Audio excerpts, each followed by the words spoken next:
అన్న రమణ మహర్షికి death experience అయిందా? అలాంటిది ఏమైనా ఉందా? సో ఇది మొట్టమొదట వెరీ పర్సనల్. ఓకే. ఎవరెవరికి ఎట్లాంటి అనుభవాలు అయ్యాయని ఎవరికి తెలియదు. ఉమ్. ఒకవేళ వాళ్ళు ఏదైనా చెప్తే అది నిజమా కాదా తెలుసుకోవడం కూడా ఎవరి వల్ల కాదు. Very personal. ఓకే. ఇప్పుడు చాలా మంది డెత్ గురించి చెప్తారు. సూక్ష్మ శరీరము, తర్వాత నా లోపటి నుంచి ఏదో బయటకు వచ్చేసింది. పర్వాలేదు. సో ఇట్లా రకరకాల విషయాలు మనకి పుస్తకాలు అక్కడక్కడ కనిపిస్తాయి. ఇంకా ఆ, ఒక పుస్తకం ఉంటుంది, అది చదివితే అసలు మన భారతదేశంలో కొన్ని ప్రాంతాల్లో మరణం గురించి మనకున్న ఆలోచనల్ని పటాపంచలు అయిపోయి కొత్త ఆలోచనలు వస్తాయి. Um. The Tibetan book of living and the dead అని ఒక బుక్ ఉంది. పుస్తకం వేరే అది, the Tibetan book of living and the dead. అందులో ఎన్ని ఆసక్తికర కథనాలు ఉంటాయంటే డెత్ గురించి. అందులో ఒకటి నేను ఒకప్పుడు చదివి అసలు నేను చేస్తున్న అన్వేషణకి దీనికి సంబంధం లేదు. ఇదంతా ఈసోటెరిక్ సామ్రాజ్యం. అది అంటే ఒక రహస్యవాదం గురించి మాట్లాడుతున్నప్పుడు మరణం అంటే రహస్యమే, శృంగారం ఒక రహస్యం, బాతులో స్నానం చేయడం కూడా రహస్యమే. ఎవరికి చెప్పుకోరు స్నానం చేసినప్పుడు ఎవరెవరు ఎట్లా రుద్దుకుంటారని. కొన్ని రహస్యాలు ఉన్నాయి, డిస్కస్ చేస్తూ కూడా చేయొద్దని చెప్తారు. ఇప్పుడు పడక గదిలో శృంగారం ఎట్లా చేశారని ఏ తల్లి ఏ కొడుకున్నాడు కదా, ఎవరిని అడుక్కోరు. అదంతా secret, it is absolutely personal. అది అసలు మీ ప్రాబ్లం ఏందో నాకు తెలుసుకుంటా, అసలు నా ముందు చేయండి అని ఎవరన్నా, అది నువ్వే తెలుసుకోవాలి. అట్లాగే ఈ డెత్ ఎక్స్పీరియన్స్ కూడా వెరీ పర్సనల్. దాని గురించి భిన్న కథనాలు ఉన్నాయి. మనకి జీసస్ తిరిగి లేచాడు దగ్గర నుంచి ఇప్పటి వరకు అక్కడక్కడ ఈ కథనాలు వినిపిస్తుంది. కానీ రమణ మహర్షిది ప్రతి కామన్ మ్యాన్ కి సంబంధించిన ఎక్స్పీరియన్స్ అది. మిగతా వాళ్ళవి కొంచెం అధిభౌతిక ఎక్స్పీరియన్సెస్. మనకి మూడు ఉంటాయి: అధివాస్తవిక, అధిభౌతిక, అది దైవిక అని మూడు రకాల అనుభవాలు చెప్తారు. ఓకే. అంటే which is beyond human comprehension. ఇది ఆయన మహాయోగి, ఆయనకే సాధ్యమైంది, ఉమ్. ఇది మానవ మాతలకు సాధ్యం కాదు. ఇట్లా చెప్పే కథలు మనకు తెలుసు. ఓకే. రమణ మహర్షి ఏదైతే ఎక్స్పీరియన్స్ ఉన్నాడో అది ప్రతి హ్యూమన్ పాసిబిలిటీలోనే ఉంది. అందులో మ్యాజిక్లు లేకపోతే ఈసోటెరిక్ అండర్స్టాండింగ్ ఏమి లేదు. రమణ మహర్షి ఆ చిన్న వయసులో అవన్నీ చదివి ప్రాక్టీస్ చేసిన వాడు కాదు. అదొక సహజ స్ఫురణ కలిగింది. ఒక బతికిన వాడికి మరణించిన వాడికి ఏమిటి తేడా అంటే శ్వాస ఆడట్లేదు అంతే. Is there any difference? Personal గా ఎక్స్పీరియన్స్ అయింది చెప్తున్నా, అక్కడికే వస్తాం.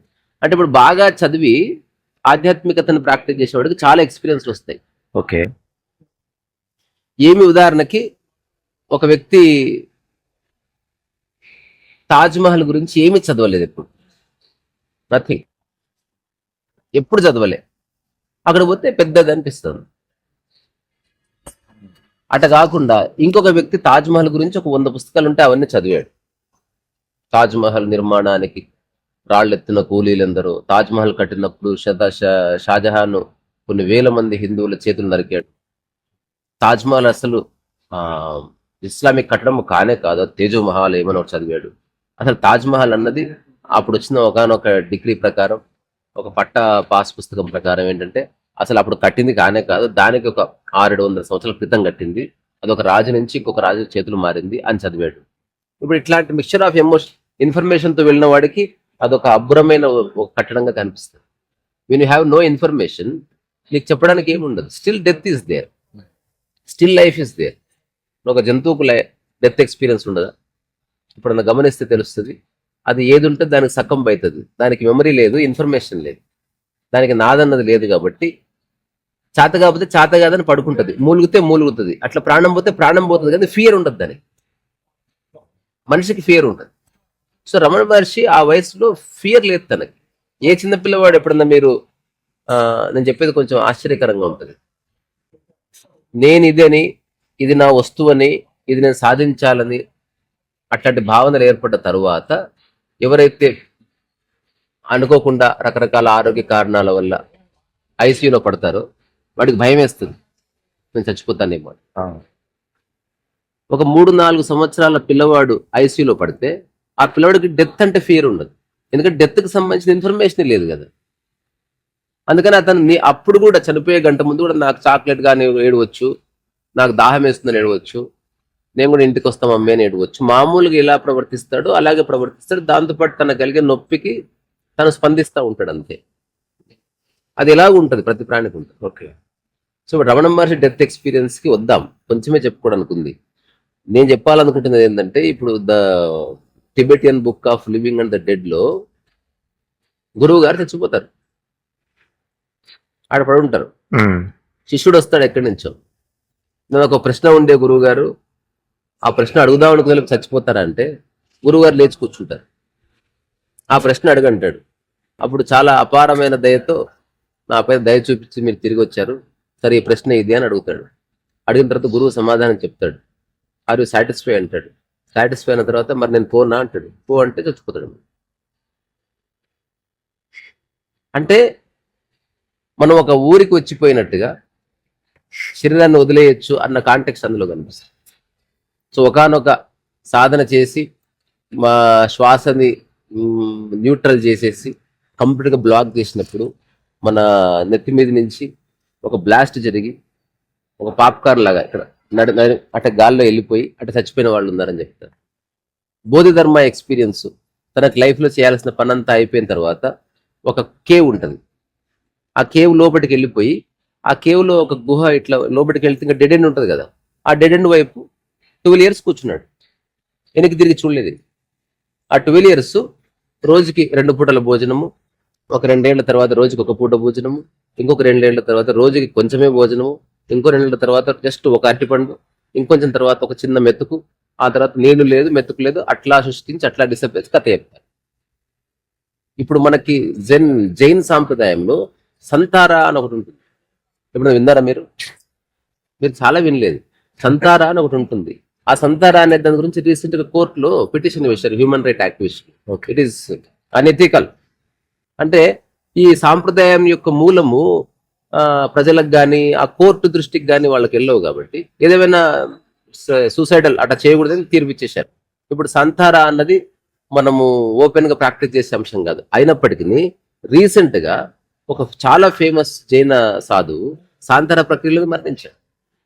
సంతారా అంటే నువ్వు లైఫ్లో ఏం చేయాలని చేసావు, ఇప్పుడు నీకు తెలిసిపోయింది నీ బాడీ ముసలితనం వచ్చేసిందని, అందుకని ఇక చాలు నేను జీవించింది, ఇక ఈ రోజు నుంచి నేను మరణం వైపు అడిగేస్తాను పూర్తి అంగీకారంతో అని నిర్ణయించుకొని నువ్వు మెల్లగా ఫుడ్ మానేస్తూ మెల్లగా వాటర్ మానేస్తూ, అతను ఆల్రెడీ ఒక యోగిక్ లైఫ్ని లీడ్ చేస్తున్నాడు కాబట్టి అతను చూసుకోవడానికి పర్యవేక్షకులు జైన సాధువులు ఉంటారు. దాన్ని ఒక గొప్ప గౌరవంగా భావిస్తారు. అంటే he accepted his death, that is Santhara. So ఇప్పుడు అట్లా మెల్లమెల్లగా శుష్కించి ఒక కట్టెపుల్లలాగా అయిపోతారు. వాడు వాళ్ళ మొహం మీద చిరునవ్వు ఉంటుంది. ఎందుకో తెలుసా, వాళ్ళు యాక్సెప్ట్ చేశారు కదా, నేను ఒప్పుకున్నా, నేను జీవించింది చాలు, ఇక శరీరంతో నాకు పని అయిపోయిందన్న ఒక క్లారిటీ ఉంటుంది వాళ్ళ కళ్ళల్లో. వాళ్ళ ఫేస్లో ఎక్కడా నీకు నెగిటివిటీ ఉండదు. చనిపోయేటప్పుడు కూడా హ్యాపీగా అట్లా చచ్చిపోతారు. లాస్ట్ బ్రీత్ వాళ్ళందరూ ఎదురు పక్క వాళ్ళంతా ఆశ్చర్యపోతుంటారు. ఇప్పుడు నేను చెప్పేది అబద్ధం అనుకుంటే సాంతారా వీడియోస్ జైన్ సాంప్రదాయాన్ని కొట్టండి, ఇప్పటికి కొన్ని అందుబాటులో ఉన్నాయి స్టిల్ టుడే. అది ఎప్పుడో నేను చెప్పింది the Tibetan book of living and dead అన్నది చాలా పాత కథ అనుకుందాం. లోప్సాంగ్ రాంప మరణం లేని మీరులో యోగ సాధనలో ఆ పిల్లవాడికి నెత్తిన శీల కొడతారు, పటా పటా పటా కొడతారు. కొట్టిన తర్వాత ఆ శీల అలాగే ఉంటుంది. ఆ శీలకు ఒక చెక్క దబ్బేసి కొడతారు. ఆ తర్వాత కొన్ని రోజులు అతను కోమాలో ఉంటాడు. ఆ తర్వాత లేస్తాడు. తర్వాత శీల వీకేస్తారు. అతనికి ఒక పారమార్థిక అనుభవం కలుగుతుంది. సో ఇట్లాంటి రకరకాల పిచ్చులు ఉన్నాయి భూమి. ఎవరిది వాడు సమర్థించుకుంటున్నాడు. ఇప్పుడు టిబెటియన్ మాంక్ దగ్గరికి వెళ్ళి సహజ మరణం అంటే వాడు ఒప్పుకోడు. There is a different kind of deaths. Yogic death ఉంది అంటాడు. కుక్క మరణించినట్టు మరణించను, నేను పూర్తి హోష్ అండ్ హవాస్ లో మరణిస్తాను అంటాడు. ఎప్పుడు నీ పదం విన్నారా? హరాకిరి అనేది జపనీస్ లో ఒక సాంప్రదాయం. జపాన్ లో సమురాయిస్ ఉన్నారు అంటారు కదా. ఆ సమురాయి అంటే అర్థం తెలిసే, ఏది ఏమైనా యుద్ధంలో తను వెన్ను చూపడు. ఎదురుగా 1000 మంది ఉండని సమురాయి అంటే తన మరణం గురించి తాను చింతించని ఒక యోధుడి కింద లెక్క. ఇప్పుడు అతను ఫైట్ చేస్తాడు, ఒకానొక టైంలో శత్రువులకు దొరుకుతాడు అనుకుందాం, అప్పుడు ఒక సెరమనీ చేస్తారు, ఇట్స్ కాల్డ్ హరాకిరి.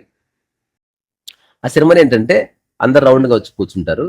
అప్పుడు అతను ఒక ప్లేట్లో ఒక కత్తి తీసుకొస్తే దాన్ని తన శరీరంలో తానే ఒక రకంగా పొడుచుకొని అట్లా తిప్పి అట్లా అందరినీ చూస్తూ ప్లెజెంట్ గా మరణిస్తారన్నమాట. ఇలాంటి అనుభవాలు కూడా ఉన్నాయి. సో డెత్ కి సంబంధించి మనిషి రకరకాల పిచ్చి పనులు చేశాడు. ఇప్పుడు వీరబ్రహ్మేంద్ర స్వామికి వెళ్తే సజీవ సమాధి అన్నాడు, ఇంకొకరు అన్నారు లేదు సజీవ సమాధి ఉంది కానీ అప్పటికే ఇంకొక బొక్క ఓపెన్ చేసి పెట్టుకున్నారు, అందరు పైనుంచి పూర్తి చేసిన తర్వాత వెనక నుంచి వెళ్ళిపోయిన వాళ్ళు ఉన్నారు, ఎందుకంటే ఈ మనుషుల బాధ భరించలేక పొద్దుస్తమానం వచ్చి కాళ్ళు మొక్కుతున్నారు, ఆయన కూడా ఏకాంతం కావాలి కదా, అరే మనం బతుకుంటే వీళ్ళు వదిలిపెట్టర్రా అని ఆయన లాంటి వాళ్ళు ఎవరో అట్లాంటి ట్రిక్స్ ప్లే చేశారు. ఈ టీవీ నైన్ లాంటి న్యూస్ ఛానల్స్ వచ్చిన తర్వాత ఒక వార్త చాలా ప్రముఖంగా వ్యాపించింది ఆ రోజుల్లో. అదేంది, ఒక వ్యక్తిని కప్పెట్టినా బతుకుతాడని. అది లైవ్ ఇచ్చారు, పనికిరాని వాళ్ళు చాలా మంది బైట్స్ ఇచ్చారు, ఇది చాలా అద్భుతం అన్నారు. నేను ఒక చిన్న మాట చెప్తే అందరు కిసుకున్నా వెళ్ళిపోయారు. అదేంటో తెలుసా, పెద్ద పెద్ద గురువులు పడిపోతున్నారు వీటికి. ఒక గుంత తీస్తారు, ఆ గుంత తీసిన తర్వాత ఆ గుంత మొత్తం పూర్తి చేస్తారన్నమాట. పూర్తి చేస్తే స్టిల్ అతను బతికే ఉంటాడు గుంతలో. నేను చెప్పాను ఈ గుంతలు వద్దు ఏమొద్దు, ఇదంతా డ్రామా, జస్ట్ ఆయన చేతులు వెనక కట్టేయండి, ముక్కు మూయండి అంతే, చూద్దాం బతుకుతాడేమో, ఏమొద్దు. ఆహా తను ఎవరు ముట్టుకో అంటే మొత్తం డ్రామా, ఎవడు బతకడు. నీకు ఏదో ఒక గాలి సోర్స్ ఉండవలసిందే, నీ వల్ల కాదు. కొంత సాధన చేసి నీళ్ళలో కాసేపు, కొంత సాధన చేసి మంచులో కాసేపు ఉన్న వాళ్ళు అరుదుగా ఉన్నారు, అది ఫిజికల్ కండిషన్ బట్టి. బట్ స్టిల్ నీకు బ్రీతింగ్ నడుస్తూ ఉండాలి, లేదా బ్రీతింగ్ ఒక ఎక్స్టెంట్ వరకు ఆపగలవు. కానీ నేను 2 days 3 days బ్రీత్ లేకుండా ఉంటున్నది అబద్ధం. అట్లా ఉందంటే వాడికి ఎక్కడి నుంచో ఒక బ్రీత్ వస్తున్నట్టుంది. ఒకసారి చెప్తారు కదా, మా గురువు గారు నీళ్ళ మీద నడిచారంటే వాడి శిష్యుడు అన్నాడంట, అవును మా గురువు గారికి నీళ్ళలో రాళ్ళు ఎక్కడ ఉన్నాయో తెలుసు అని చెప్పాడు. ఆ రాళ్ళు మనకు కనబడవు, ఆయనకు తెలుసు. ఇప్పుడు ఇన్స్టాగ్రామ్ లో చాలా రీల్స్ చేస్తున్నారు కదా, వాడు ఒక నీళ్ళ మీద ఇట్లా కూర్చుంటాడు, కూర్చుంటే అందరు ఆశ్చర్యపోతే పక్కన ఇంకొకటి బట్ట వేసుకుని కూర్చుని మునిగిపోతాడు. వాడికి మునిగిపోయినాక వాడు వేసుకున్న ఆ చిన్న చాప లాంటిది ఉంటుంది, ఆ చాప తీసి కింద స్టూల్ ఉంటుంది, ఆ స్టూల్ తీసుకొని పోతాడు. సో ఏమి తెలియకపోతే అంత ఆశ్చర్యమే, అంత విడ్డూరమే, అంత రహస్యమే, అంత అద్భుతమే, అంత మిస్టరీనే. దానికి ఇక్కడ ఏ మిస్టరీస్ లేవు. కొందరు వాళ్ళు ఏదో ఉన్నతాదర్శాన్ని ప్రకటించడానికి డెత్తును ఒక మాధ్యమంగా వినియోగించుకున్నారు. నేను గొప్పగా బతికే, నన్ను గొప్పగా చావాలని గొప్ప సమాధులు వచ్చాయి. సో రమణ మహర్షి వీటికి అతీతం. Is a common man. Common man అని చుట్టుపక్కల వాళ్ళ భక్తుల కంటే ఇప్పుడు నాలాంటి వాడిని తిడతారు. ఎందుకంటే వాళ్ళకి ప్రతిదాన్ని గొప్పదాన్ని చేయాలి. ఆ గొప్పదాన్ని చేస్తే నేను దాన్ని ఆరాధిస్తే నేను గొప్పవాడిని అవుతాను. సాధారణమైన దాన్ని ఆరాధిస్తే సాధారణమైన మనిషిగా మిగిలి. ఇప్పుడు చేతికి ఒక దర్భ అంటే తెలుసు కదా, దర్భ అంటే గడ్డి చుట్టుకున్నాను అనుకో, అది ఉంగరం అంటే నీకు నచ్చదు. అందరూ గొప్పగా ఆరాధించే బంగారము, అందులో ఇంకా మేలిమైనది, దానికంటే ఉన్నతమైన ప్లాటినము, ఆ ప్లాటినంలో ఒక చక్కటి డైమండ్, ఆ డైమండ్ లో ఇంకాస్త మేలిమైంది, అది ఈ పర్టికులర్ ఈ దేశం నుంచి వచ్చింది. ఇవన్నీ చెప్పుకుంటే నీకు గౌరవం. సో మనిషి కూడా లైఫ్ ని తన ఈగోని సాటిస్ఫై చేసుకోవడానికి ఒక మాధ్యమంగా వాడుకుంటున్నాడు. ఆ విధంగా మనిషి దుర్మార్గం. సో ఇప్పుడు నేను చెప్పినవన్నీ రియల్ గా జరిగాయి, ఏది కల్పితము కాదు. ఇంకా జరుగుతాయి వికృతాలు భూమి మీద. కానీ వీటికి అతీతంగా ఒక ఎక్స్పీరియన్స్ ఏమిటి, ఆర్డినరీ బీయింగ్ ఎక్స్పీరియన్స్ ఆ పరిధిలో ఉంటుంది. రమణ మహర్షి డెత్ ఎక్స్పీరియన్స్ అంటే, కృష్ణమూర్తి డెత్ ఎక్స్పీరియన్స్ అంటే దాన్ని ఎట్లా చెప్పారు అంటే, what exactly is it dying అని తెలుసుకోవడానికి ప్రయత్నించిన వాళ్ళలో మహావీరుడు ఉన్నాడు. అసలు మరణిస్తున్నది ఏది, ఇది క్వశ్చన్. నువ్వు చచ్చిపోతావా చచ్చిపోవా కాదు, మరణిస్తున్నది ఏది అసలు అంటే. అసలు శరీరం మరణించదు, అందుకే దేహాభిమానం వద్దన్నారు. లేదా మరణించినట్టు కనిపిస్తుంది జడము కాబట్టి. సో శరీరంతో ఉన్న అటాచ్మెంట్ ఉంది చూసినవా, ఈ అటాచ్మెంట్ మరణిస్తే అది మరణానికి ముందు నువ్వు అనుభవించే నిజమైన ఆధ్యాత్మిక మరణం అని చెప్పాను. సో రమణ మహర్షికి అయిన అనుభవం దీనికి సంబంధం. సో ఎవ్రీథింగ్ అన్ని పోయినా ఒక తలంపు మిగిలింది, నేను అని. ఆ తలంపు ఏమిటి అని ఆయన ఒక ఆలోచన పడి, సో అన్ని పోయినాయి. తను ఏం చేశాడు, ఇంటెదురుగా ఎవరో ఉన్నారు, ఆ ఇంటెదురు ఉన్న వ్యక్తి రోజు చూసే వ్యక్తే, హఠాత్తుగా ఆ వ్యక్తి మరణించాడు. ఆ మరణించాడని తెలిస్తే అందరితో పాటు రమణ మహర్షి కూడా ఆ చిన్న వెంకటరామన్ వెళ్ళాడు. వెళ్ళిన తర్వాత చూస్తే అతను చాప మీద పడుకోబెట్టారు. రమణ మహర్షి మొట్టమొదటి కలిగిన అనుభవం ఏంటంటే చనిపోలేదుగా, ఉన్నాడుగా. ఎక్కడికి పోయాడు, ఉన్నాడుగా. అంటే అతను లేదు చనిపోయాడు అన్న తర్వాత అతనికి తెలిసిన ఏకైక విషయం ఏంది, ఒక మనిషి బతికుండడానికి, ఒక మనిషి మరణించడానికి ఏకైక ఆధారము పొట్ట కదలడమే. ఇప్పుడు నీ పొట్ట ఊగుతా ఉంటే నువ్వు బతుకున్నట్టు, పొట్ట ఊగడం ఆగిందంటే నువ్వు చచ్చిపోయినట్టు. అంటే ఆ పొట్టను ఊగేలా చేసేది శ్వాస కనుక. అంటే దేర్ ఇస్ డబ్బు ఆధారం కాదు ఒక మనిషి బతుకున్నాడు చచ్చిపోవడం చెప్పడానికి, బంగారం ఆధారం కాదు, కీర్తి ఆధారం కాదు, పరువు ప్రతిష్టల ఆధారం కాదు, చదువుకోవడం ఆధారం కాదు, ఇన్ఫర్మేషన్ ఆధారం కాదు, అందం ఆధారం కాదు, ఇల్లు ఆధారం కాదు, ఏది అవార్డు ఆధారం. అది నవరస నటనా సార్వభౌమ ఎన్టీఆర్ అయినా, మా ఇంటి పక్కన రామయ్య అయినా, వాళ్ళిద్దరికీ సేమ్, పొట్ట ఆగితే వాళ్ళ జీవితం ఎండ్ అయిపోయింది. ఇప్పుడు రమణ మహర్షికి వచ్చిన ఆలోచన ఏమిటి, పరిగెత్తుకొని వెళ్ళి తాను శ్వాసను ఆపాడు చూద్దాం అంతే. తన డాబా మీద ఒక ఫస్ట్ ఫ్లోర్ ఉండేదంట, చిన్న మచ్చలాగా, దాని మీద పడుకొని హీ హోల్డ్ హిజ్ బ్రెత్. ఎప్పుడైనా మీరు కూడా చేసి చూడొచ్చు. యాక్చువల్గా ఏమవుతుంది, మనం శ్వాసను ఆపితే, నేను చేశాను కాబట్టి చెప్తాను, నీ entire thought process come to A halt. ఇప్పుడు ఫియర్ ఎందుకు వస్తుంది, అటాచ్మెంట్ వల్ల ఫియర్ వస్తుందని తెలుస్తుంది. ఇప్పుడు చిన్న ఎగ్జాంపుల్ చెప్తాను మీకు. ఒక ఇంట్లో దొంగలు పడ్డారు, ఆ ఇంట్లో ముగ్గురు ఉన్నారు. ఎంతమంది ఉన్నారు, ముగ్గురు. అప్పుడే పుట్టి బుజ్జి బుజ్జిగా మాట్లాడుతున్న క్యూట్ బాయ్ ఉన్నాడు, ఒక వైఫ్ ఉంది, వాళ్ళ అత్తగారు ఉంది, వీళ్ళు ముగ్గురు ఉన్నారు. ఇప్పుడు ఆ దొంగలు పడ్డారని తెలిస్తే ఆ ఇంటికి చెందిన ఈ ముగ్గురే కదా వీళ్ళు. ఈమె ఏడ్చింది ఒక వారం రోజులు, ఈమె సంవత్సరం ఏడుస్తూనే ఉంది. ఎందుకంటే ఎప్పటి నుంచో తాతల గారు సంపాదించిన, మా ఆయన సంపాదించిన బంగారం అంతా పోయిందని ఏడుస్తుంది. మీ ఆయనది పోతే పాయే, నా ఒక్క నగ పోయింది అని ఏమి ఏడుస్తుంది. ఇతను ఆడుకుంటూ ఉన్నాడు. ఎందుకు, ఇతనికి అటాచ్మెంట్ లేదు కనుక బాధ లేదు. నీ శరీరం ఆ ఇల్లే. If you don't have any attachment with what's ever, మరణం అనేది అసలు లేనే లేదు. అదొక పాసింగ్ క్లౌడ్ అంతే. నువ్వు తింటూ తింటూ తింటూ చేయి గడిగేసుకుని పోతావు కదా. ఎక్కడన్నా ఇంతసేపు తిన్నాను, నాకు చేయి గడుక్కోవాలని లేదు, ఈ ప్లేట్ నేను వదిలిపెట్టాను, నన్ను వదిలిపెట్టండి, ఈ ప్లేట్తోనే ఉండిపోతాను ఇవ్వడను. నువ్వు ఎంత స్మూత్గా తిన్నావో ఆ తినే ప్రక్రియ నువ్వు జీవించడం అంతా. ఆ ప్లేట్ కడుక్కోవడం అన్నది డెత్ల ఎక్స్పీరియన్స్. శ్వాసలు ఆగిపోయినాయి, కడుక్కోవడం అయిపోయింది. ఆ ప్లేట్ తీసుకుపోయి డిష్ వాషర్లో వేశారు. అంటే డెడ్ బాడీని తీసుకుపోయి, పీనుగుని తీసుకుపోయి ఎక్కడో కాల్ చేశారు, పూర్తి చేశారు. అందుకే రమణ మహర్షికి అలాంటి ఒక సహజమైన మానవుడికైన అనుభవం అయింది కాబట్టి వాళ్ళ అమ్మ చనిపోయినప్పుడు ఏం చేయాలండి ఇది పార్థివ శరీరాన్ని అంటే తీసి ఆ కొండల్లో అట్లా పడేయండి అన్నాడు. రమణ మహర్షి అన్నాడు కాబట్టి అది గొప్ప ఆధ్యాత్మికమైన స్టేట్మెంట్ అయింది. ఆ మాట నువ్వంటే తిడతారు, నేనంటే కొంత వ్యాలిటీ ఉండొచ్చు, ఎవరన్నా కొడతారు, అసలు నీవు మనిషివేనారా అట్లా అంటావు. అంటే అతను ఒక గొప్ప వ్యక్తి ఏం చేసినా గొప్ప చూడబడుతుంది. అది గొప్ప వ్యక్తి. రమణ మహర్షి మనలాంటి వాడు కాదు. మనం తల్లి మరణిస్తే బాధపడతాం, ఏమండి అని చాగంటి కొట్టేశ్వరరావు చెప్పి తల్లి మరణిస్తే అట్లా పడేవన్నాడు. అంటే అతనికి నువ్వు డాడీ, నిన్నెవడు ఆపుతున్నాడు? ఒకరిని గొప్పని చేసి నువ్వు ఎంజాయ్ చేయాలి, ఇది మనిషికి ఉన్నది.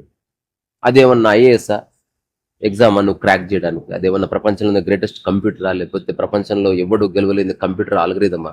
It's an ordinary thing. He doesn't have attachment with his mother. Mother అంటే శరీరం కాదు అని తెలుసుకున్నాడు అతను. శరీరం అనేది పాంచభౌతికమైనది, దాన్ని కాల్చినా పూడ్చినా ఏమి కాదు. ఈ ప్రపంచంలో కోటాను కోట్ల చీమలు క్రిములు పశుపక్షాదులు అన్నీ మరణిస్తున్నాయి, వాటికి లేవు దహన సంస్కారాలు. మరి వాటి మధ్య బతికి నీకెందుకు? నువ్వేం పెద్ద పీక్ కట్టలు కట్టావని? Why are you so special? అంటే మనిషికి ఒక మైండ్ ఉంది కాబట్టి ఆ మైండ్కి ఒక కథ ఉంది. ఆ మైండ్ తీసేస్తే అసలు ఏ కథ లేదు. పుట్టుక మరణం అన్నది ఒక చిన్న గేమ్ అంతే. ఒక సద్గురు సుబ్రహ్మణ్యం మాటలు చెప్పంటే ఒక మంచి కళ ఇది.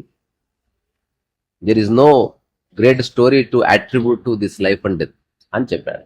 ఎందుకంటే రమణ మహర్షి లైఫ్, రమణ మహర్షికి కలిగిన అనుభవము ప్రతి మనిషికి కలిగే అనుభవం పరిధిలో ఉన్నది. కానీ మనిషి దుర్మార్గుడు కాబట్టి దాన్ని కూడా గ్రేట్ ఎక్స్పీరియన్స్ కింద జమ కట్టేసి వీడు అనవసరంగా ఒక సీరియస్నెస్ తెచ్చుకున్నాడు. అది ఇప్పుడు మిగతా లోప్సాంగ్ రాంపా కావచ్చు, లేకపోతే ఇట్లాంటి గొప్ప గొప్ప ఆధ్యాత్మిక పుస్తకాలు, లేకపోతే ఈసోటెరిక్ స్పిరిచువల్ బుక్స్ రాసిన వాళ్ళు, వాళ్ళ కథలు చదివితే నీకు పిచ్చెక్కిపోతుంది. డెత్ కూడా ఇట్లుంటుందా అనిపిస్తుంది నీకు. అది సాధారణంగా లేదు, అసాధారణమైన మరణాలు. ఇప్పుడు ఆదిశంకర్ల వారి మరణం గురించి ఉన్న కథ ఉంది. హఠాత్తుగా హిమాలయాల్లోకి వెళ్ళిపోయి డిసప్పేర్ అయిపోయాడని చెప్తాడు. ఈ భూమి మీద ఎవరన్నా డిసప్పేర్ అవుతారా? ఆదిశంకర్ల వాడు మనలాగా వస్తే ఎట్లా, తుమ్ముకుంటూ దగ్గుకుంటూ చచ్చిపోతే ఎట్లా? అతను గొప్పగా మరణించాలి. ఆ గొప్ప మరణం అంటే ఏమిటి? అట్లా స్వామి వివేకానంద ఎలా మరణించాడు? అడుగుపో రామకృష్ణ మిషన్లో. ఊరికే మరణించలేదు ఆయన. కోర్స్ అప్పటికి ఆయనకు ఊబకాయం ఉండవచ్చు. అతను హ్యూమన్ లెవెల్లో ఫిజికల్ గా చాలా ప్రాబ్లమ్స్ ఉన్నాయి. మనం అనుకున్నంత చక్కగా బొద్దుగా ఏముండడు. లాస్ట్ లో అతనే నివేదితకు రాసిన ఉత్తరంలో చెప్తాడు, నా పొట్ట నిండా టైర్లు ఉన్నాయని. అంటే లావ్ అయిపోయాడని చెప్తున్నాడు తానే. ఇవేవి మనకి బయట పుస్తకాల్లో వాళ్ళు ప్రచురించారు. ఎందుకంటే వివేకానంద ఒక ఇమేజ్, దాన్ని అందంగానే ప్రజెంట్ చేయాలి. చిరంజీవి బయటకు వస్తే మేకప్ వేసుకునే రావాలి. ఉన్నది ఉన్నట్టు చూపించాలంటే ధైర్యం సరిపోదు. సో వివేకానంద ఎలా మరణించాడంటే ఒక ప్రగాఢమైన ధ్యానం చేస్తూ మరణించడం బాగుంటుంది చెప్పుకోవడానికి. ఆయన మరణించిన తర్వాత కిటికీలోకి వెళ్ళో తలుపులోకి వెళ్ళో ఎవరో చూసి అట్ట చెప్పారు. ఎలా మరణించాలో ఎవరికి తెలుసు? ఒక ధ్యాన భంగిమలో ఉంటే ధ్యానం చేస్తుంటే ఎట్లా అవుతుంది? మరణించిన వాడు చెప్పాలి ఎలా మరణించాలి. ఓషో మరణం ఎలా ఉంటుంది? ఏ డెత్ ఎక్స్పీరియన్స్ లేదు. He simply said, this body became a hell now. He said this. అంటే ఏమన్నాడు? This body became a hell now. ఈ శరీరం నరకం అయిపోయింది. I want to get out of this body. అంటే అతను శరీరము కాదని తెలుసుకొని, అందుకే తన సమాధి మీద ఈ భూమి మీద ఎవడు రాయించుకున్న గొప్ప ఎఫిటాఫ్ రాయించుకున్నాడు శిలాఫలకం. ఏందది? Osho never Born never diet. He visited planet Earth between 1931 to 1991. అంటే he visited planet Earth. Now still he exists.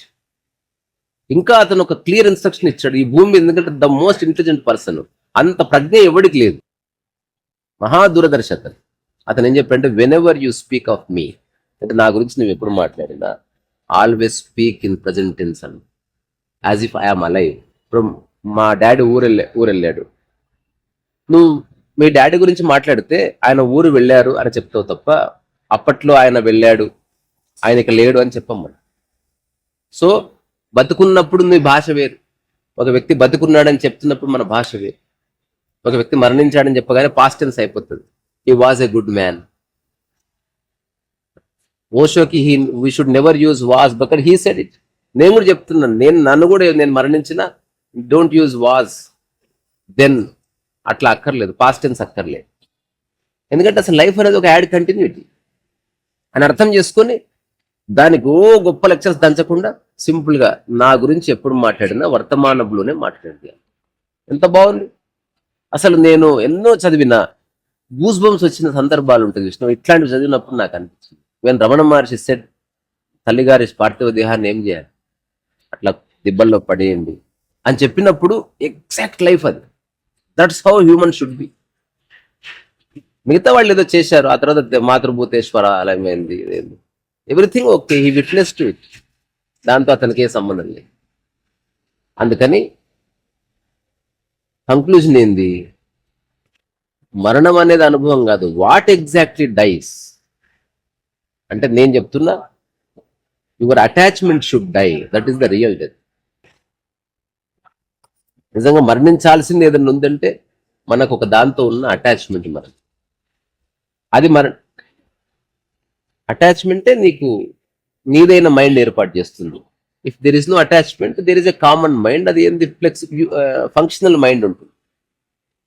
ఉదాహరణకి ఫ్లైట్లో అందరు ఎక్కారు, ఎక్కిన అందరికి తెలుసుగా ఫ్లైట్ ఎవరిది కాదని, అందరూ బాత్రూమ్ వాడుకుంటారు, కానీ ఎవరిది నా బాత్రూమ్ అని ఎవరు వాడుకోరు. ఫంక్షనల్ మైండ్, మైండ్ ఫంక్షనాలిటీ చూసుకుంటుంది, తన వసతి చూసుకుంటుంది అంతే. అదే ఆ ఫ్లైట్లో పర్టికులర్ బాత్రూమ్ నువ్వు కొన్నావు అనుకో, నువ్వు పోనీవాడు, అది నీదని వచ్చేసి. ఎవడో వెళ్ళొచ్చాడు ఫ్లష్ చేయలేదు, వాడి మీద కోపం వస్తుంది. ఇలాంటి ఎమోషన్స్ అన్ని వస్తాయి. అందుకే నాదన్నది వదులుకుంటే తప్ప నువ్వు ఆనందంగా ఉండవురా సామి అని అందరు యోగుల అనుభవసారం. సరే, మనిషికి అర్థమవుతుంది, అర్థం కాదు నాకు తెలియదు. నాకు ఐ ఫుల్లీ అండర్స్టూడ్. ఇది పూర్తి వ్యక్తిగతం. ఆకలి ఎంత వ్యక్తిగతము, ఆనందం అంత వ్యక్తిగతం, జ్ఞానోదయం అంత వ్యక్తిగతం, అబ్సల్యూట్లీ అంత వ్యక్తిగతం. ఇది ఒకరిదొకరికి సంక్రమించదు. ఇంతకుముందు ఈ పుస్తకంలో సద్గురు సుబ్రహ్మణ్యం ఎవరు అడుగుతారు, మనిషికి ఉండే బాధలు ఉంటాయి, అవి గురువుకి తీరుస్తాడా, బాధలు క్లియర్ చేస్తాడంటే అలా క్లియర్ చేయడం కుదరదండి అని చెప్పాడు. క్లియర్ అయితే ఇంకో బాధ వస్తుంది. అసలు బాధలే లేవు. బాధ శారీరకమైతే అది గురువుకు ఉంది, బాధ మానసికం అనుకో అది నువ్వే క్లియర్ చేసుకోవాలి. Nobody can clear it. ఏదో ప్రళయం వచ్చినట్టు కనిపిస్తుంది చూసినావా, దాంట్లో ఇప్పుడు సినిమా అనుకో, నేను మరణం గురించి మాట్లాడితే ఇట్లా అయింది చూసినావా. ఇది భవిష్యత్తులో అనమాట. ఇప్పుడు నన్ను గ్లోరిఫై చేయాలనుకో, అప్పుడు టైసన్ ఒక బుక్ రాస్తాడు, మేము ఎప్పుడు చూడదు వింత జరిగింది. అతను రకరకాల యోగుల రకరకాల సాంప్రదాయాల మరణానుభవాలు చెప్తున్నప్పుడు ఒక ఉవ్వెత్తున గాలి ఎగసింది. అంటే ఆ యోగులందరూ విన్నారు. ఎక్కడో పడుకున్న లోప్సాంగ్ రాంప లేచి కూర్చున్నాడు. ఎక్కడెక్కడో ఉన్న ఓషో తిరిగి చూసాడు. ఇటు రాసుకుంటే 1000 ఏళ్ల తర్వాత నా గురించి కూడా అట్లే చెప్పుకుంటారు. నేను ఒక కుక్క కన్నా అధ్వానం నా జీవితం. గ్లోరిఫై చేయడానికి వీలు లేని life. I want to be ordinary. ఇది నా స్టేట్మెంట్, ఎవరిది వాడు ఇచ్చుకోవాలి కదా. దట్ ఇస్ ద మైండ్ అట్లా. సో అందుకని రమణ మహర్షి యొక్క ఆధ్యాత్మిక జీవనము కానీ, ఆధ్యాత్మిక అనుభవం కానీ, అతను శ్వాసను నిర్బంధించినప్పుడు కలిగిన అనుభవం కానీ అతి సాధారణమైనది. అతి సాధారణమైనది. అది anybody can experience. Ramana Maharshi attachment లేని స్థితిలో నిలిచిపోవడం వల్ల అతను చివరి 2 రోజులు శరీరం నిలబడ్డప్పుడు కూడా ప్రసన్నంగానే ఉన్నాడు. అంతే. అంటే చాలాసార్లు జరిగింది. రీసెంట్ టైమ్స్లో అతని పేరేంటి, ట్రాన్సెండెంటల్ మెడిటేషన్ అని పెట్టిన మహర్షి మహేష్ యోగి, ఆయన మరణించే కంటే ఒక 1 month ముందు అందరిని పిలిచి, ఇక నా బాడీ పని అయిపోయింది, ఐ మే టేక్ లీవ్, అందుకని నేను బయటికి రాను, చివరి దర్శనం రేపు అనౌన్స్ చేయండి అని చెప్తే ఎక్కడెక్కడి నుంచో భక్తులు తండోపతండాలకు వచ్చారు. This is my last visit, 1 గంట సేపు ఉంటాను, తన విత్తరా చూసుకోండి, ఇక మళ్ళీ ఇది కనబడదు. చూడు ఎంత ధైర్యం. అలా చెప్పి తన గదిలో వెళ్ళిపోయి ఆ 30 రోజుల్లో ఒక 15 రోజులు అన్ని వ్యవహారాలు చక్కబెట్టాడు. ఆశ్రమ వ్యవహారాలు, డబ్బు వ్యవహారాలు, నెక్స్ట్ ఎవడు కార్యదర్శి, నెక్స్ట్ ఏంటి, ఎవ్రీథింగ్ చక్కబెట్టి అంత క్లారిటీ వచ్చిన తర్వాత తను మరణించిన తర్వాత ఎవరెవరు తన సమక్షంలో ఉండాలి, ఎవరు తన శరీరాన్ని ముట్టుకోవాలి, ఎవ్రీథింగ్ చెప్పాడు. అప్పుడు మరణించాడు. జిడ్డు కృష్ణమూర్తి తను మరణించే ఒక 2 days or 3 days ముందు క్లియర్ ఇన్స్ట్రక్షన్స్ ఇచ్చాడు. సానుభూతి చూపేవాళ్ళు, కన్నీళ్లు పెట్టేవాళ్ళు ఇక్కడ రావడానికి వీల్లేదన్న. నేను కూడా పెడతాను ఇన్స్ట్రక్షన్. అంటే ఇది ప్యూర్ పర్సనల్, నువ్వు ఖచ్చితంగా పెట్టాలి. నువ్వు సినిమాకి వెళ్తే ఈ సీటు నాకు కావాలని నిర్ణయించుకునే నీ మరణం ఎలా ఉండాలని నిర్ణయించుకోవద్దా? You should. అది ఆ మాత్రం కరేజ్ ఉండాలి లైఫ్లో. నిర్ణయించుకొని ఆ 11 మందికో 12 మందికో పర్మిషన్. అది ఓషో ఫిలాసఫీ. అంటే దాన్ని అనవసరంగా ఒక కథలాగా మార్చొద్దు. ఆయన మరణించిన చివరి క్షణంలో ఏం జరిగిందో తెలుసా? ఏం జరగదు. యాక్చువల్గా బతుకున్నప్పుడు పెద్ద ఏం జరుగుతలేదు. 6 guns ఫెయిల్ అయితే అంతే. అట్లా. ఇంకా ఓషో తన మరణం తర్వాత ఏం చేయాలని భలే చెప్పాడు. అదేంటి, తన సమాధి అయితే ఏర్పాటు చేస్తారో తన శరీరాన్ని కాల్చాలని చెప్పాడు. ఇట్ షుడ్ బి క్రిమేటెడ్ అని చెప్పాడు. తర్వాత ఆశ్రమంలో తిప్పుతారు డెడ్ బాడీని. తర్వాత ఇంతసేపు తిప్పిన తర్వాత క్రిమేట్ చేయాలి, నా చుట్టూ ఎవరు ఏడవకూడదు, అందరూ ఆనంద నృత్యం చేయాలి. ఆ తర్వాత మంచి నెయ్యి వేసి దాన్ని క్రిమేట్ చేయాలి. చేసిన తర్వాత దాని అస్థికలు ఏవైతే ఉంటాయో ఈ బుద్ధ హాల్ దగ్గర లావత్సు హాల్ పక్కన బుద్ధ హాల్ పక్కన ఒకటి ఉంటుంది, అక్కడ పెట్టాలి. దాని మీద ఇలాంటి నల్లరాయితో దాన్ని గ్రానైట్తో చేయాలో చెప్పి దానికి ఎప్పుడు ఫ్యాన్ ఆన్ ఉండాలి. బికాస్ తను ఎప్పుడు చలికాలంలో కూడా చిన్న ఫ్యాన్ పెట్టుకునేవాడు. సో అందుకని నేను లేనని ఫ్యాన్ తీసేయకండి, ఐఎమ్ ఆల్వేస్ హియర్ అంటే ఆ ఫ్యాన్ సంకేతం నేను బతుకున్నానని చెప్పాడు. ఇప్పుడు దేవుళ్ళకి ధూపదీపాలు ఎందుకు ఇస్తున్నారు? ఒక కరెంటు దీపం పెట్టి అనొచ్చు కదా. సజీవంగా ఉంది ఎదురుగా ఉన్నది అనుకొని మనం అన్ని మంచిగా ఆర్గానిక్ ఫుడ్, ఆర్గానిక్ ప్రసాదము, నిశ్శబ్దంగా ఉండడము ఎందుకు చేస్తున్నాం? ఎదుటిది కదలట్లేదు కానీ సజీవంగా ఉంది అది అని తెలుసుకోవడం. సో ఇవన్నీ ఉన్నాయి. ఇవన్నీ నేను చదివిన తర్వాత నేను ఒక ఆర్డినరీ మ్యాన్గా చూస్తే ఓన్లీ రమణ మహర్షి ఎక్స్పీరియన్స్ అనేది నాకు ఏమంటారు హ్యూమన్ లెవెల్లో ఉంది. అంటే మైండ్ యొక్క కరప్షన్ అందులో లేదు. మిగతా అన్ని సాంప్రదాయాల్లో మైండ్ ఇన్వాల్వ్మెంట్ ఉంది. ఏదో ఒక ఫిలసాఫికల్ స్టేట్మెంట్ ఇవ్వడం ఉంది, ఇది మాది సాదాసీదా మరణం కాదు, ఏం లేదు, మామూలుగా చచ్చిపోయాడు. ఇంకా దానిలో కొన్ని రహస్యాలు ఉన్నాయి, మనకు చెప్పుకోకూడదు, మళ్ళీ ప్రాబ్లం అవుతుంది. అంటే అది మనకి మళ్ళా మెర్సీ కిల్లింగ్ కూడా ఉంది. మెర్సీ కిల్లింగ్ అంటే ఇచ్చామరణం అని, యుథనేసియా అంటారు దాన్ని. ఏంటిదిరా దాని అర్థం తెలియకలే ఒక పదం అదేంటో దాని అడిగితే దానికి ఇంకో కొత్త పదం చెప్తాడు. It's called euthanasia. విన్నావా ఎప్పుడన్నా? నువ్వు విన్నావా ఎప్పుడన్నా? ఇచ్చామరణం తెలుగు, దాని ఒరిజినల్ వర్డ్ యుథనేసియా అన్నారు. మన వాడుక భాషలో చెప్పాలి. ఇచ్చామరణం అంటే నేను మరణించాలని గవర్నమెంట్ ఒక పిటిషన్ పెట్టుకోవాలి. ఎందుకంటే నిన్ను చంపుకుంటే అది సూసైడ్ అవుతుంది. ఒకటి ఏం చేసిందంట, సూసైడ్ చేసుకోవాలని ట్రై చేసింది, అదే విషయం దాగి. ఆ తర్వాత వాడిని పట్టుకున్నారు, చావనీయాలి. ఆ తర్వాత సంవత్సరంన్నర అయ్యింది ట్రైలు. ఫైనల్గా జడ్జి తీర్పిచ్చారంట, ఇతను విషం దాగి మరణించిన నేరానికి కారణంగా అతనికి ఉరిశిక్ష విధించడం. వాడు చద్దాం అనుకున్నాడు. అప్పుడు సార్ వద్దు సార్, ఇప్పుడు నాకు బతకాలని ఉంది అంటే, లేదు నువ్వు చాలా పెద్ద తప్పు చేసావు, it's a grave crime, you have to die. అట్లా టిల్ ఏమంటారు కదా, నువ్వు మరణించే వరకు ఉరి తీయాలని లెక్క ఉంటుంది, ఎంతసేపు అని ఉండదు. దానికి వేలాడుతున్నవాడు కదలకుండా ఉంటే ఆ సిస్టమ్ అయిపోయింది. సో అట్లా ఇప్పుడు ఇచ్చామరణాలు కూడా చాలా కేసెస్ వస్తాయి. మెయిన్లీ కుక్కల విషయంలో చేస్తారు. తర్వాత ఒక చాలా ఫేమస్ పర్సనాలిటీ, అతను కోట్లు సంపాదించాడు. ఆ చివరి 5-6 గంటలు చాలా పెయిన్ఫుల్గా ఉంటుంది అనుకోండి. అప్పుడు కుటుంబ సభ్యులను పిలుస్తారు. నేను పేర్లు చెప్పను కానీ ఈ మధ్యన చనిపోయిన వాళ్ళు కూడా జెన్యున్ డెత్ కాదు అది. అతన్ని ప్రశాంత అవస్థలో ఉంచి అట్లా తన బాడీలో ఉన్న కెమికల్స్ అన్ని కూడా న్యూట్రల్ చేస్తారు. ఒక చిన్న సూదిస్తే అతను స్మైల్ ఉంటుంది, తెలియదు అతనికి పోతున్నట్టు, నవ్వుతూనే ఉంటాడు, మెల్లగా ప్రాణం వెళ్ళిపోతుంది. అది కూడా తక్కువ సమయంలో, అంటే ఒక 30 సెకండ్స్లో కంప్లీట్ సిస్టమ్ కూల్ డౌన్ అయిపోతుంది, అస్సలు నో బాధ. సో మనకి సైకడెలిక్ డ్రగ్స్ ఉన్నాయి, తర్వాత కొన్ని ఎక్స్క్లూజివ్ ఇంజెక్షన్స్ ఉన్నాయి, అవి చేస్తారు. ఇవన్నీ ఉన్నాయి. ఇప్పుడు చాలా పెద్ద సెలబ్రిటీ అంత గొప్ప బతికి ఆ కిడ్నీ లాక్కుంటా లేకపోతే లోపల పేగులు మెలేస్తుంటే అంత కష్టం, అంటే వాళ్ళకు కూడా ఇష్టం ఉండదు. అతను అంత గొప్పగా జీవించాడు. ఇప్పుడు 1 గంట బతికినా 4 days బతికినా పెద్ద పీక్ కట్టలు కట్టేది ఏం లేదని కుటుంబ సభ్యులకు తెలుసు, వాళ్ళ అభిమానులకు తెలుసు, ఆయన కూడా తెలుసు. అలాంటి సమయంలో చిన్న అంగీకారం అతనికి చెప్పకపోవచ్చు, ఎందుకంటే బెంబేలెత్తిపోతారు, అమ్మా నేను చచ్చిపోతాను అమ్మా అని భయం వస్తుంది. అందుకని అతను నిద్రలో ఉన్నప్పుడు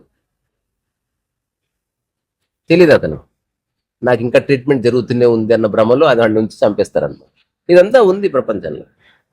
సో నేను అంటున్నా, దేర్ ఇస్ నథింగ్ రాంగ్.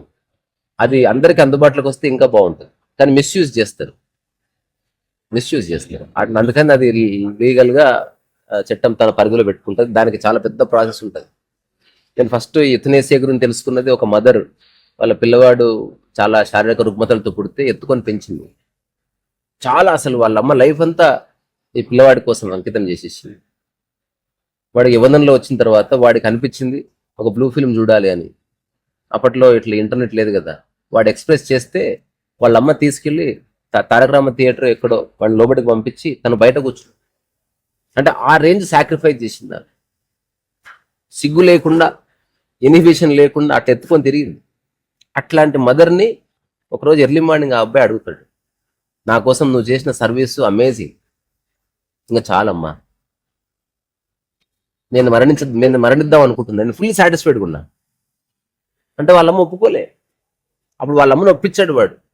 ఇచ్చామరణం ఉంటుంది, కోర్టుకు పోయి పర్మిషన్ తీసుకుంటా, నువ్వు విముక్తి పొందాలి నా నుంచి, నువ్వు నాకు జన్మ ఇచ్చినప్పుడు ఎంత కష్టపడ్డావో నా జీవితం అంతా నువ్వు అంతే కష్టపడుతున్నావు, ఇది కరెక్ట్ కాదు, ఇది అనెథికల్, ఇది నేను చాలా సాటిస్ఫైడ్గా ఉన్నా, అంటే నేనేం బాధపడి మరణిస్తలేను.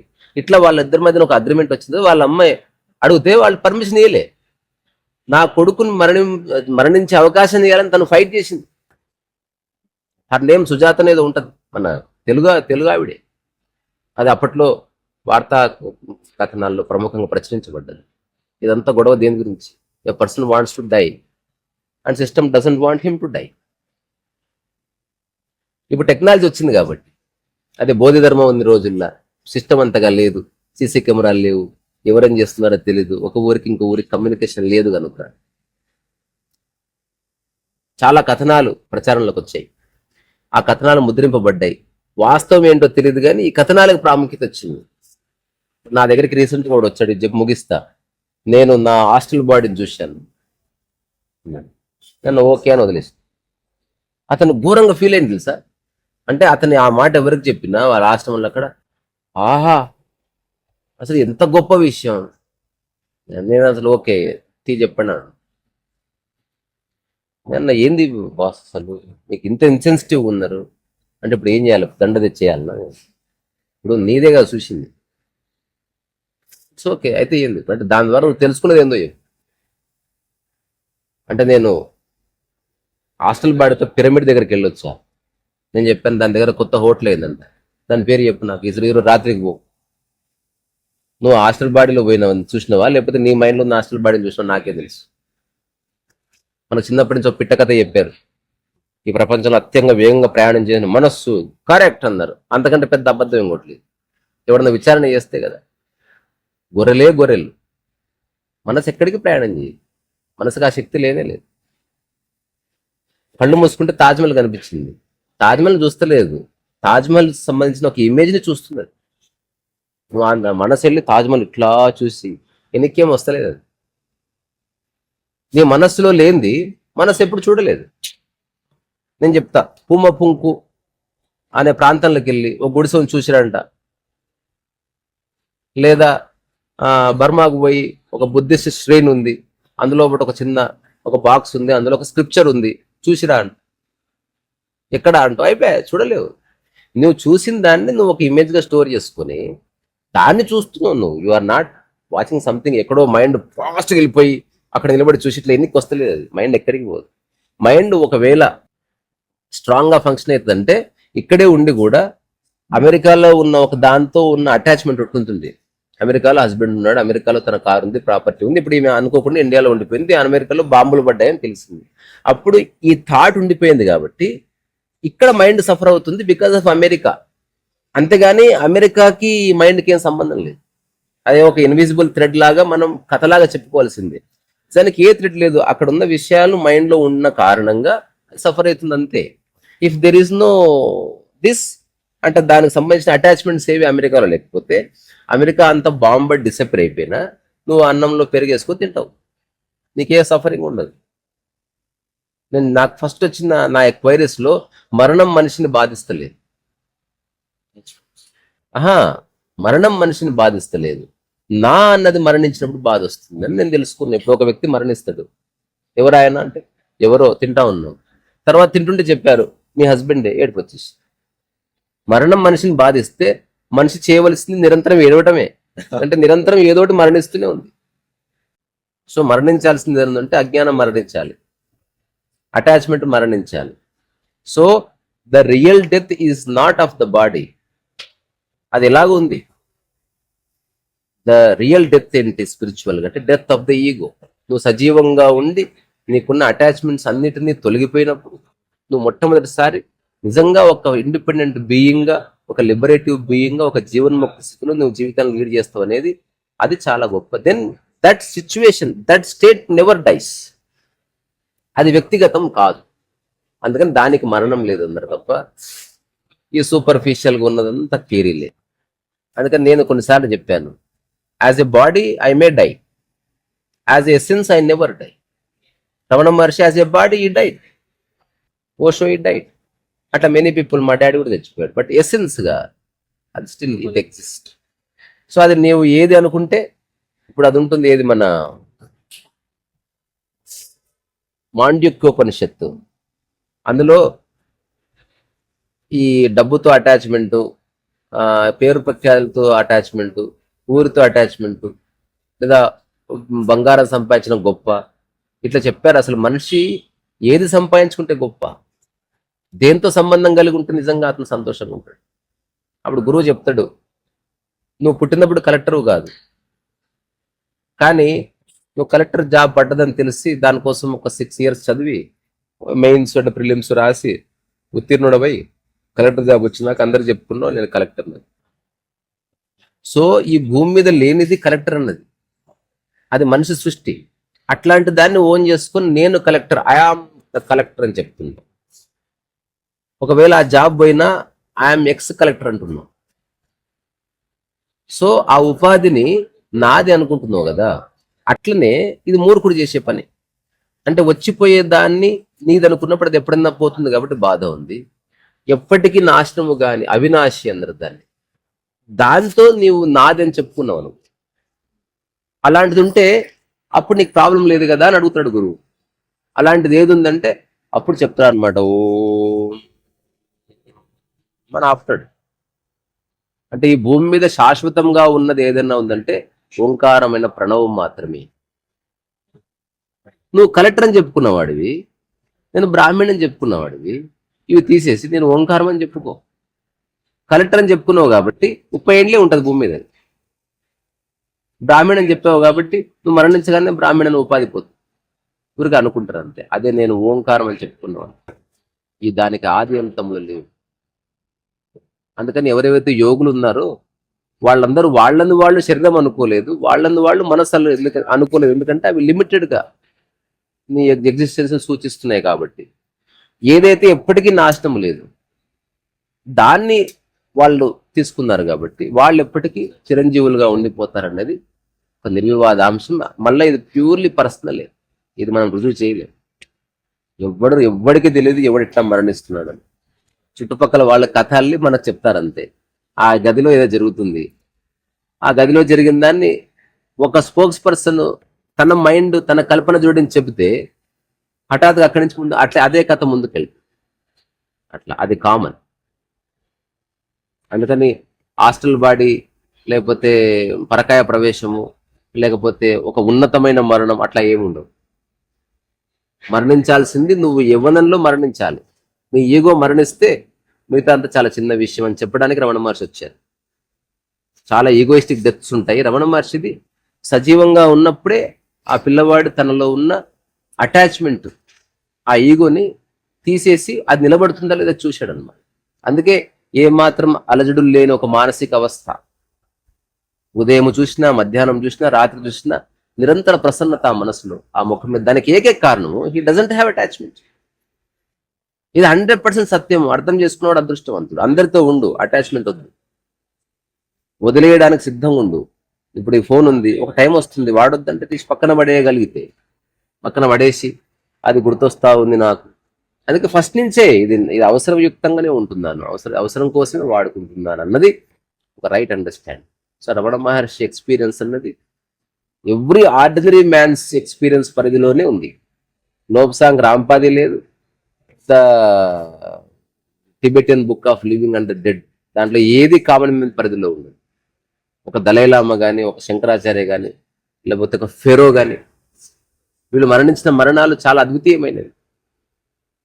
మన ఇంకా ఈజిప్షియన్, మెసపెటోనియన్, లేకపోతే పర్షియా ఆ ప్రాంతంలో మరణాలు, రాజు మరణిస్తే వాళ్ళకి చాలా విశ్వాసాలు ఉంటాయి. హీ మే కమ్ అగైన్ అని. ఆయనకు ఇష్టమైన పదార్థాన్ని ఆయన నిలబెట్టి కూర్చోబెడతారు, ఇష్టమైన పదార్థాలు పక్కన పెడతారు, ఖర్జూర పెడతారు, అరటిపండు ఒలిచి పెడతారు. ఎవడు తెరిచి చూడడు, ఎందుకంటే ఆయన వచ్చి తిని బయటకు వస్తాడు కదా. ఇంతవరకు ఎప్పుడు రాలేదు.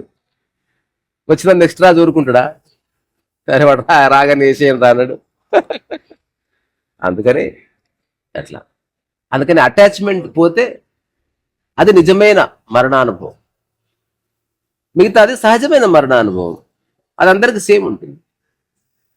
అటాచ్మెంట్ ఎవరికైతే పోయిందో జీవించి ఉన్నప్పుడే వాళ్ళకి యోగులని ద్రష్టులని, వాళ్ళే ఏమన్నా ఈ సమాజం కోసం చేయగలరు. బికాజ్ నా అన్నది పోతేనే నిజమైన సర్వీస్ చేస్తాను నేను, లేకపోతే నా కోసమే చేసుకుంటే ఏం చేసిన వీరాడి కోసం ఎందుకు చేస్తాను? మొత్తం డస్ట్ అయిపోయి చూసిన ఒక లేయర్. సేమ్ మన మైండ్ కూడా ఇంతే.